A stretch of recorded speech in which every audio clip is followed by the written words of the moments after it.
So if you're a football fan, or if you're just someone that's into politics or human rights, or just want to know what's going on a larger scale in the United States of America today, this is definitely something that we got to talk about, right?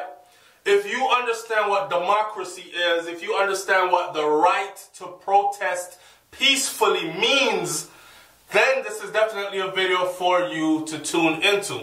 So, I don't know if you know it, but President Donald Trump has called for the firing of any NFL player who decides to take a knee while the national anthem is being played. That president's statement has led to more NFL players taking a knee than ever before. The first video I was going to do, though, was about Colin Kaepernick, and I was going to ask you, do you think that his career is over? If you don't know who Colin Kaepernick is, he is the guy with the big bushy hair that decided he started this whole thing. His thing about taking a knee while the national anthem is being played, it was because it was around the time when a lot of black men were being killed, shot down by police officers, and these black men were unarmed. As the story went, the police officers would normally be acquitted or found innocent of any wrongdoing at all, and it was back to business as usual, although these men were not armed and not deemed dangerous, right? So they lost their lives, and Cal was basically saying, but why is it happening to majority of black guys? And why is there no repercussions for it? But we'll talk about that a little later on today. In this video, let me read you the story first, right? Because this story headline says that NFL players respond to Donald Trump with more protests than ever. All right. So Donald Trump attacked the NFL players protesting during the national anthem on Friday night. On Sunday, Trump took to Twitter telling his followers to boycott the NFL. That's a very dangerous move because the NFL is all about money. They make a whole lot of money. Do you know how much money, how much millions it takes to actually run a commercial during, say, a Super Bowl event?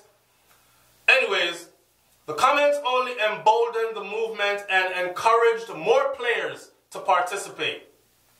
Many players who hadn't participated in the movement, started by their former San Francisco 49ers quarterback Colin Kaepernick in the past, has now joined. So the thing about it is, see, Colin, and if you don't know it, Colin has been what they call blacklisted, blackballed. He was let go by his team, and he hasn't been able to find a home to play as a quarterback, even though this guy is young, strong, in the prime of his life. No one wants to hire him because he is surrounded by this type of a controversy. In my opinion, these players should have stood up for him a long time ago, right?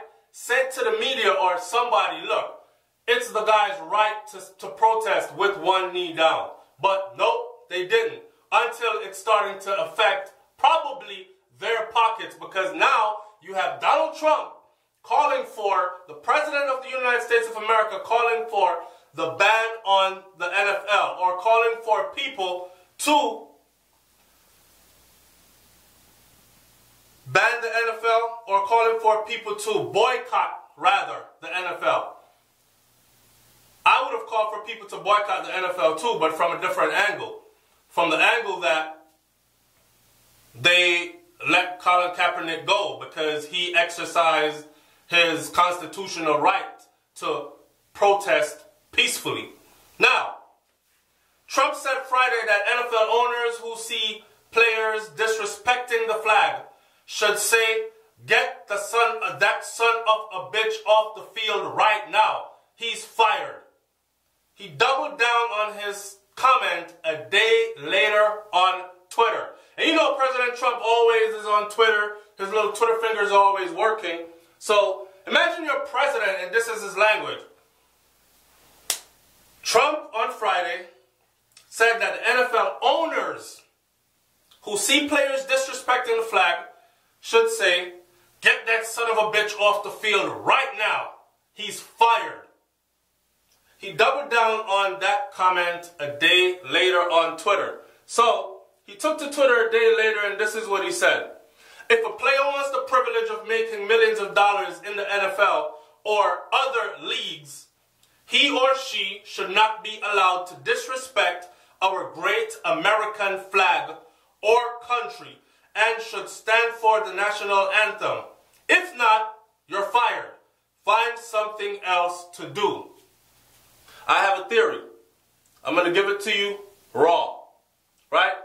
So, the NFL and NFLPA responded Saturday, but the strongest sentiment came from current and former players who went on Twitter en masse to speak against the comment made by Trump. Many teams have now made statements in response to Trump, too.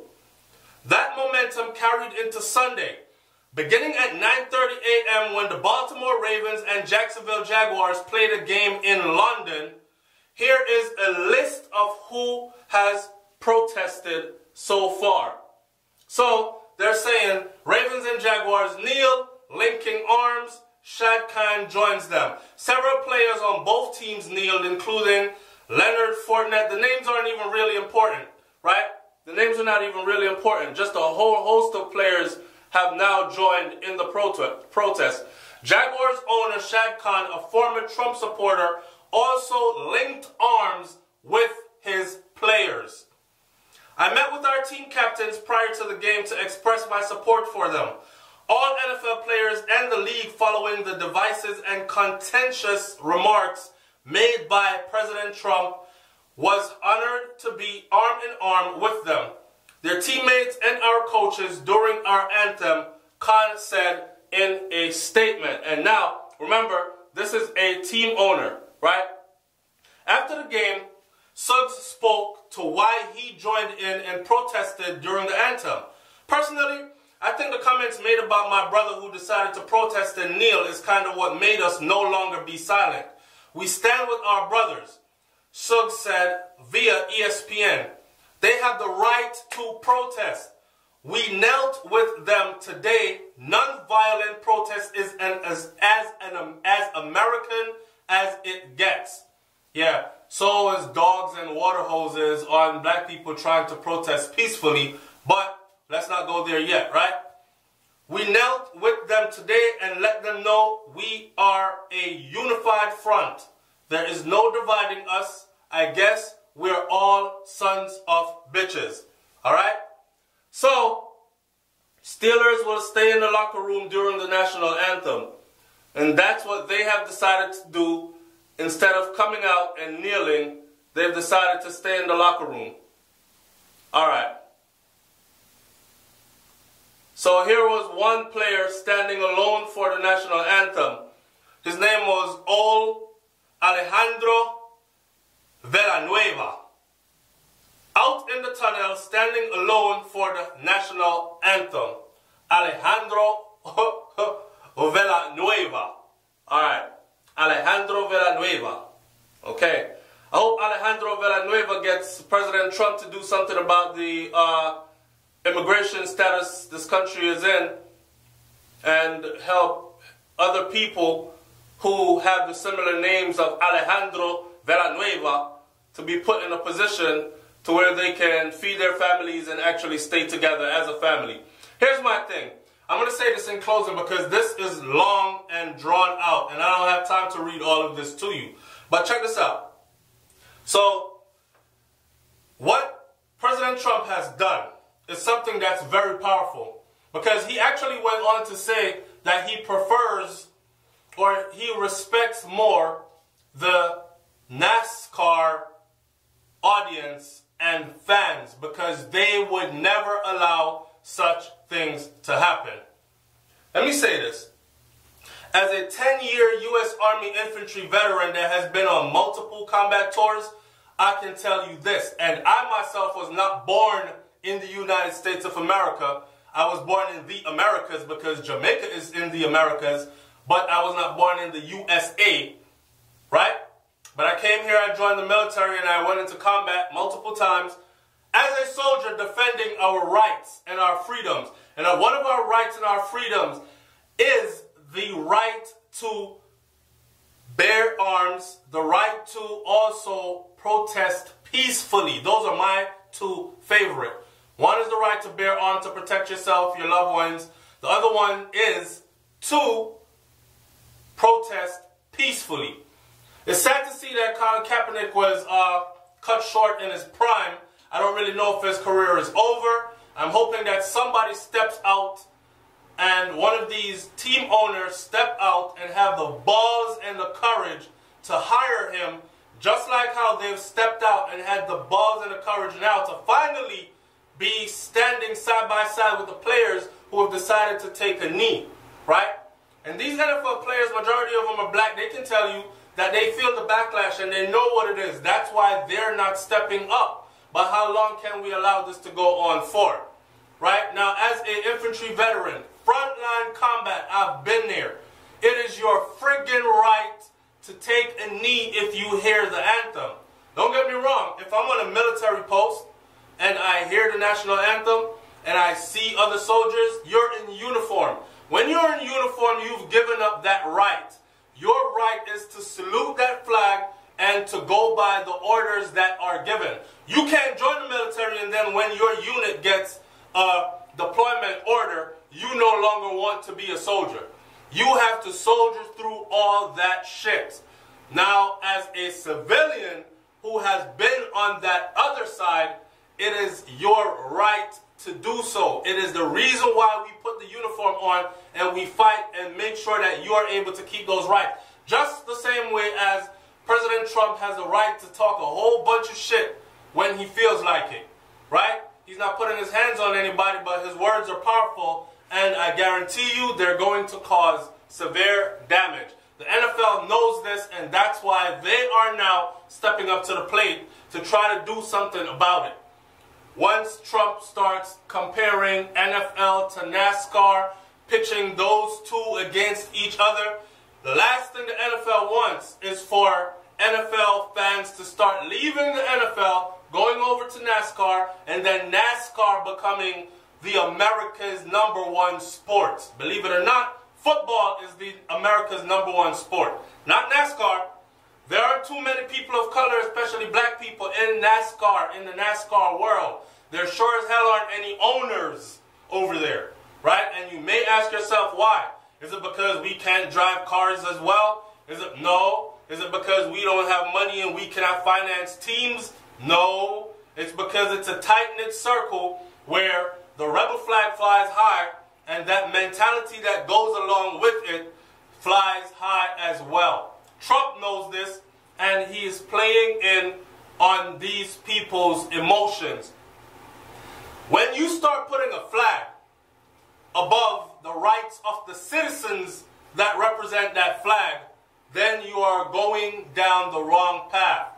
Being more patriotic than actually being realistic, you're going down the wrong path.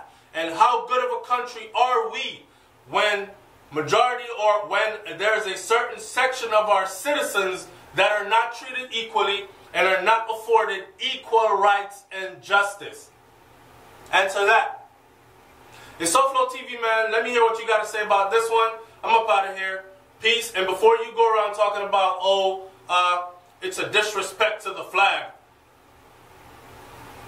put yourself in a position of the people whose family members have been killed or murdered by police officers, unarmed, and those police officers are free to be home with their family and back to the job, nothing as usual.